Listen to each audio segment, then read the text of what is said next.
explain why my ears are ringing so loud. Someone's got something to say. Grow some balls and say it to my face. Alright, what's up everybody? This is SB33 of SB&AT Gaming, and I'm bringing you a news video for Battlefield 3 Armored Kill DLC. And this is just some rumors. I mean, not even rumors. I mean, most of the stuff is confirmed and it's news and it's great stuff. Now, before we talk about Armored Kill, we're gonna have to talk about Close Quarters. And man, what is Close Quarters like? I thought it was a good DLC. You know, it was kind of fun to play, but it just wasn't. It wasn't Battlefield. It just wasn't that. 'Cause like, it didn't give me that same Battlefield experience that I've been knowing and loving since Bad Company 2 and Battlefield 3 Retail and back to Carcan.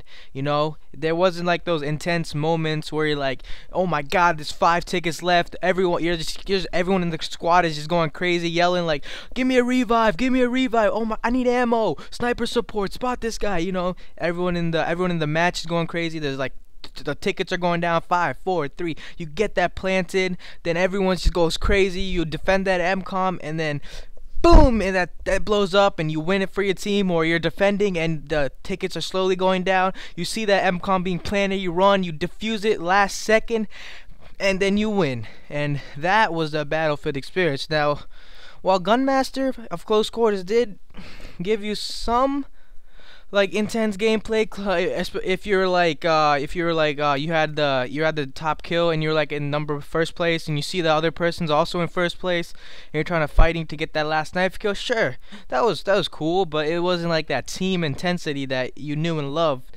from the original Battlefield experience. Now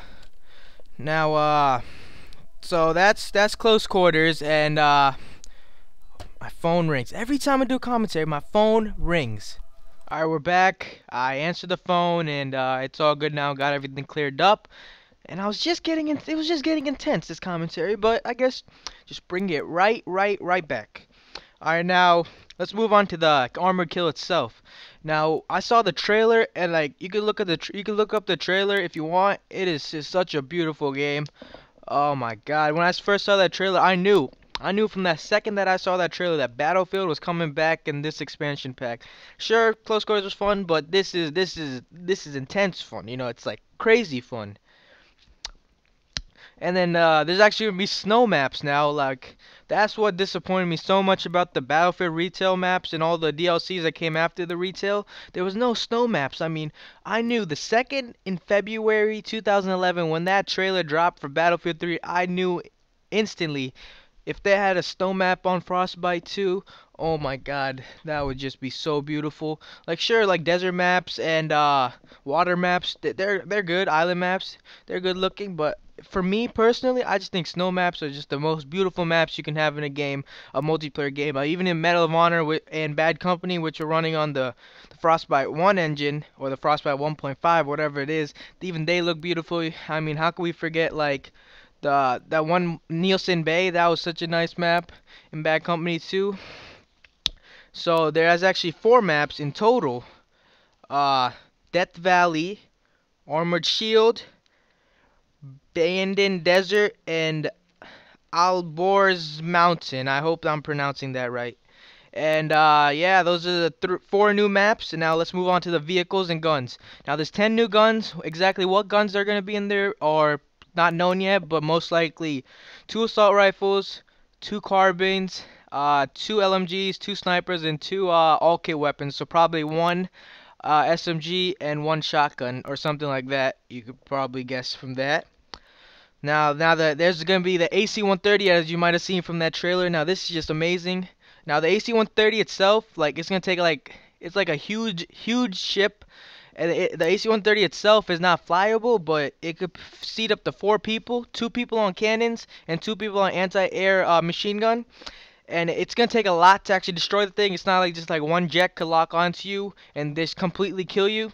It's probably gonna take like a group of jets just to take down one AC-130. And remember, the AC-130 itself can fight back because it has the anti-air, 2 anti-air positions.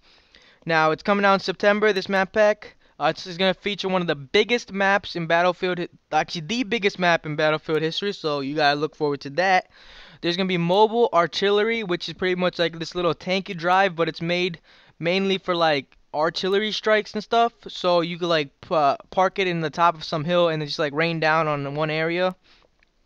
Now there's gonna be ATVs. Now this was my favorite vehicle to drive back in Bad Company 2. They was just so fun and like just crazy. I mean the Dune buggy and Back to Carcan was close, but this is definitely one of my favorite vehicles to ever drive around in. It was just like you just go crazy. You could have like a friend on the back and have you covering your back.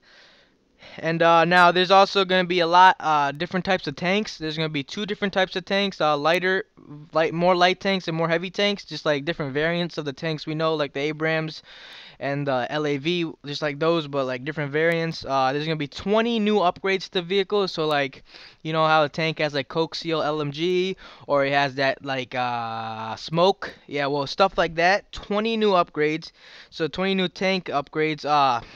There's a new game mode called Tank Superiority. Now, there's no info on what exactly it is, but if anyone remembers Air Superiority for Battlefield 1943, it's pretty much that, but with tanks. So, awesome.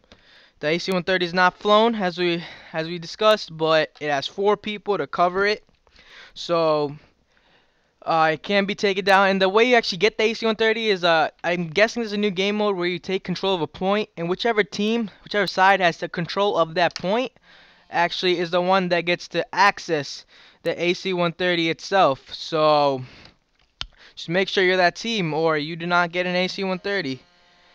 And, what else is there? 10 new guns, we covered that. New upgrades, covered that. 20 new upgrades. That's gonna be great. I mean, none of the previous DLCs actually had vehicle upgrades. They only had gun upgrades. So this is gonna be the first DLC in the Battlefield series to feature a vehicle upgrade. So actually 20 vehicle upgrades. So that's probably gonna take a while. I'm guessing it's still gonna have an assignment system, quite similar to the guns, instead of a leveling up system. So you actually had to earn it by doing various tasks in the battlefield, and Premium gets it 2 weeks earlier and PS3 gets it 1 week earlier than that. And that's all I gotta say on Armored Kill. It's gonna be great, very fun DLC, but that's all for now. I'm SB33 of SB&AT Gaming. Remember to like the video if you liked it, dislike if you didn't, and subscribe to me for similar content. I'm out. Much, much, much love.